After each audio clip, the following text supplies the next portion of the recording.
Have you ever had your eyes set on a luxury purchase, big or small, and you've pined over it, maybe you've saved for it, you finally get your hands on it, and then you're disappointed? Well, today I'm sharing with you my 8 most disappointing luxury purchases ever. And I'm really curious to see if you have any of these pieces and what you think of them. Are they disappointing to you too, or is it just me? Stay tuned.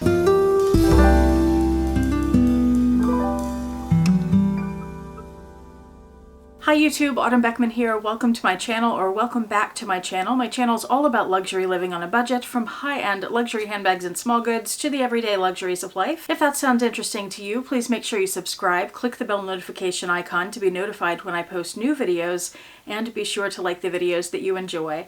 And one of the perks of subscribing to my channel is you get to see my community post on your YouTube homepage, where I post deals, discount codes, sales, and rare finds related to these beautiful things we love. Let's jump right in to these 8 luxury items that I was so disappointed by when I finally got hold of them. Number 1 is the very first thing that I ever purchased from Louis Vuitton.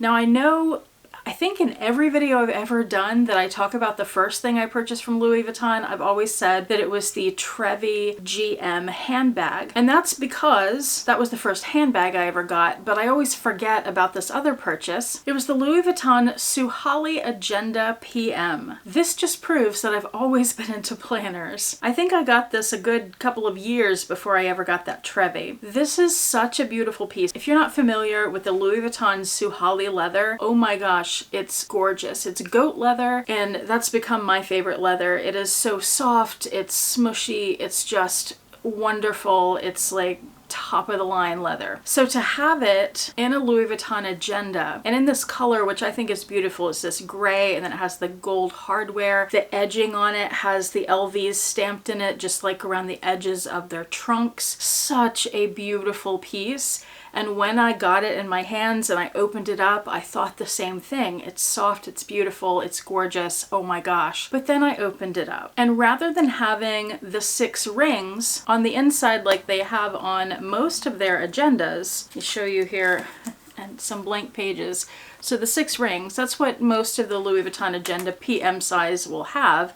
And it's easy to find paper that will fit in there. It didn't have that. It had some kind of metal piece going down the center that popped out of a hook or something, and I didn't know what I was supposed to do with that. I bought that piece pre-loved, and I suspect, because Hermes does the same thing with their agendas, I suspect that Louis Vuitton at one point made a notebook that would slip over that metal piece and fit in there, and that was the only kind of notebook that would ever fit that agenda, something from Louis Vuitton, something proprietary to them. So I wouldn't be able to use it with other notebooks. Didn't realize that when I bought it. So I cannot express to you how disappointed I was, and I still wish I had that. I kind of wish I hadn't sent it back, even though it had that problem. I feel like, maybe I could have figured something else out, but at the time I had no ideas, so I sent it back. Number 2. The Louis Vuitton card holder. I had wanted one for quite a while. I have card holders from other luxury brands that I love. They're beautiful, they're amazing quality. So I wanted a Louis Vuitton one. And when they came out with the reverse monogram, I thought that is the one for me. So I picked it up. I think I only ever used it once. The problem with their card holders is that they're too wide, and they're so stiff that you feel like if you put more than one card in each slot, that you're going to start stretching it out. And because it's coated canvas, it's not going to pop back into shape once it is stretched out. So I just didn't like it very much. The width made it difficult to fit in some bags as well, because when you're using a card holder, when you're a handbag person, you're tending to use it in small bags, and often it wouldn't fit in those. The smallest of the small, So again, something I thought I was really going to enjoy and get a lot of use out of, I didn't, and I ended up selling it. Number 3, the Chanel O pouch. The little quilted pouches that are flat, they've got a zipper on the top. I had a beautiful little turquoise one that had a key ring. It was quilted with a camellia pattern on it. Lovely. I think I used it once. And then I also bought the regular size, the black quilted with the maroon zipper, the more classic Chanel O pouch. And my problem with these flat pouches that don't have dimension to them is I just can't figure out what to put in them. And it doesn't matter what size they are. For example, I have this one from Coach. You see what I mean? It's flat. I mean, this will hold plenty of things. I could stuff it, and a lot of people, same thing with the Neverfull pouch too. People will put things in here. Let me throw a few things in. Well, I didn't put quite that much in, but people will put stuff in, and then it'll bulk it out like this. And I just, personally, it's a personal thing, I hate the look of that. For some reason, when I see these pouches, especially the really beautiful quilted ones, or Louis Vuitton has one I think they call the Daily pouch that has a little triangle thing here. I love the look of them. I'm really drawn to them and I want to buy all of them, but when I have, I never use them. I've held on to this little Coach one because it's inexpensive. This was from the outlet and it has these cute little dogs on it. And I did actually use it a few days ago, but mostly it just sits in my closet not getting used because when I'm going for a pouch, I tend to go with something like a pochette accessoire that has some dimension to it and that won't bulk out, because these I want them to stay flat because that's the look I like, not the bulky look, which changes the shape of it. How do you feel about that? Anybody else feel the same way, or am I just a little crazy? Number 4, it's sort of a category of things, and I have one example to show you, but I have purchased others, is rectangular pouches like this. So the Louis Vuitton Trousse Toilette, I bought one of those once, returned it. This YSL one, I think I have used once or twice. Not ready to part with it because I think it's beautiful, but I don't use it. Same thing with camera bags that are shaped this way. For some reason, I just love the boxy shape of them, but I don't find them to work well for me for some reason. It's something about how my things fit inside I just don't like, so I'm disappointed by them. And I still haven't quite figured out what it is, even though I just said I think I know what it is. I'm still drawn to them like I am with the flat pouches, but so far they haven't worked well for me. How about you? Number 5, the Louis Vuitton Pochette Accessoire, but in Epi. I love the coated canvas pochettes and I love the look of the Epi ones. I got an Epi one at one point that I wanted to be able to use as a handbag, but what I found, what was so disappointing, is that being that Epi leather, it's much more structured and it doesn't have as much give as the coated canvas, so it doesn't hold as much. Even though the two pochettes, the Epi and the canvas, are exactly the same size, the canvas holds quite a bit more than the Epi does. And it was very disappointing to learn that because I wanted to get that as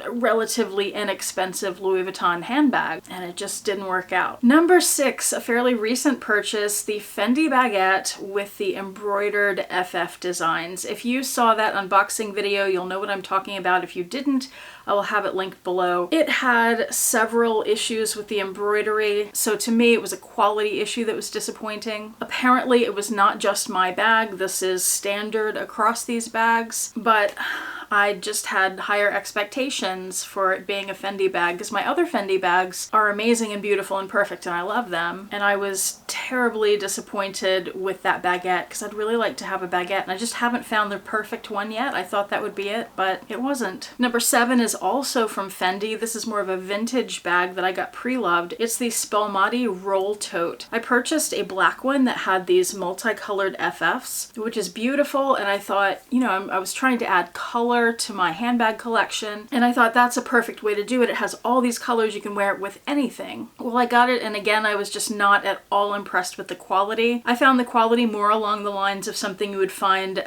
from a contemporary brand and not the luxury bags that I've been talking about, but like regular contemporary quality and definitely not luxury quality. So that was very disappointing. And number 8, the most disappointing luxury piece I've ever had, this may surprise you, is the Louis Vuitton Denim Mini Pleaty. And it's disappointing for 2 big reasons. One was that I had pined over that bag. I loved it so much. It was beautiful. And I found one in brand new condition, like absolutely perfect shape. Plus it came with all the paperwork. It came with a dust bag. It even came with the box. It was like you just bought it from the store. And it was only about $500 or $600. So I got it.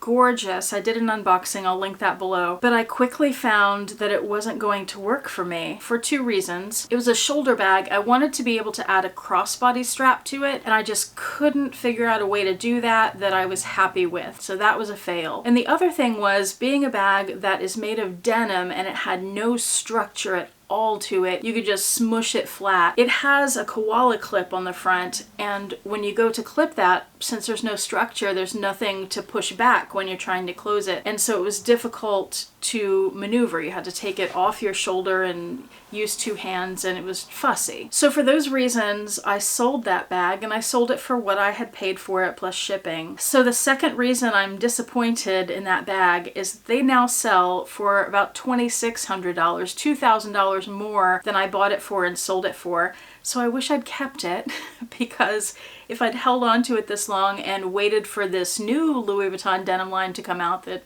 back then I had no idea they'd re-release those, I could have made $2,000. So that's kind of a bummer. What are your biggest disappointments in luxury pieces that you've got? Whether you've purchased them or you've pined over them and then gone to the store and they're like, not so much. What are your biggest luxury disappointments? I would love for you to share that in the comment section below. Thank you so much for watching. I do appreciate it. Hope to see you back here next time, and I hope you have a fantastic day. Bye.